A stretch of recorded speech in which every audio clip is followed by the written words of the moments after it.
Bloomberg Audio Studios. Podcasts, radio, news. This is the Closing Bell on the Stock Movers Report. The companies making moves at the close of U.S. trading with Carol Massar, Tim Stenovec, Romaine Bostick, and Scarlett Fu. All right, so let's get to some of the individual gainers. No surprise, I'm going to go to those regional bank names. Zions Bancorp rallying after that 13% decline yesterday, up almost 6% in today's session as a new set of earnings from some of the regional lenders were solid. So easing concerns about credit quality at some of the regional banks. So you look at Zions, it was up 5.8%. Truist, which came out with earnings today, they were up about 3.7%. And then Fifth Third, that stock gained about 1.3%. I also do want to mention on Zions, upgraded to outperform from neutral at Baird, with the analysts noting that the sell-off seemed excessive. So we definitely see some movement in those regionals to the upside. Got to mention American Express, that one of the top gainers in the S&P 500, a gain of more than 7% in today's session. Amex reported earnings that beat expectations after unveiling that long-anticipated platinum credit card refresh last month. Yeah. It costs a lot. You get more benefits. It costs a lot. Can we talk about this? Sure. Because as someone who now is on the hook for, what is it, $8.95? It's a lot. Or whatever it is. And that's on top of, what you pay for, all these other high-end cards as well. I need your help, Carol Massar. Okay. I'm here to serve you, Romaine. What do you need? Oh, wow. Okay. Anyway, I need your credit card. No, I know. Can you put me on your family plan or something? No. But you also have to pay for everybody else who's on the plan. I'm like, kid's 22. I'm like, you're on your own now. Wow.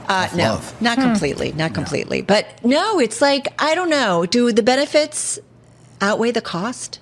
I don't know. We're about to find out, though. I mean, because it's certainly all these prices keep going up. What else you got, Carol? All right, one more thing for you. Kenvue, guys, that was up about 8.4% in today's session, up the most since August 2024, at least on an intraday basis, rebounding from a sharp sell-off yesterday that sent shares to a record low on news of a lawsuit in the UK related to the use of talc baby powder. We know that that's been out there.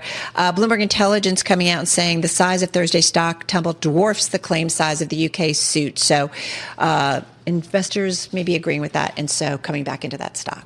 Yeah, we're talking about stocks in the green. Let's look at the stocks in the red, or assets in the red. Gold peeling back from a pretty sharp rally. So we saw a number of companies that mine the precious metal under pressure. I want to focus on Newmont, ticker NEM, down more than 7.5%, one of its worst days in quite some time, but still up more than 140% this year alone. Guys, this does also come after legendary investor Bill Gross came out saying that gold could be either a meme asset or a momentum asset. So certainly pouring a bit of cold water on that rally, but still, again, precious metal up quite a bit. Also want to talk about one of the more important stocks in the world, and that is Oracle, falling the most since January 27th, down almost 7%. This is, again, a top 10 company, depending how you want to look at it, falling after suggesting that investors anticipate a smaller boost from AI infrastructure spending. This is a company that's partnered with OpenAI, Meta, Elon Musk's xAI, so dialing back their long-range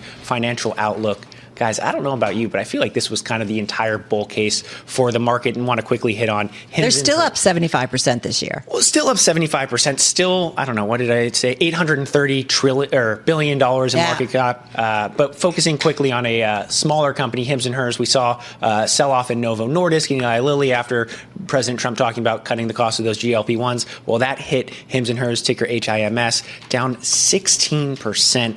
They helped distribute some of these shots to consumers using their apps. So certainly a rough day depending where you sit in the health ecosystem. Well, overall, with equities, though, we did see a bit of a relief rally, if you will. You also saw a bit of relief in the Treasury market as well. Treasuries down on a price basis, which pushes the yields higher across the curve, 3 to 4 basis points on the shorter end of the curve, about 2 to 1 on the longer end of the curve as well. The Stock Movers Report from Bloomberg Radio. Check back with us throughout the day for the latest roundup of companies making news on Wall Street. And for the latest market-moving headlines, listen to Bloomberg Radio live. Catch us on YouTube, Bloomberg.com, and on Apple CarPlay and Android Auto with the Bloomberg Business app.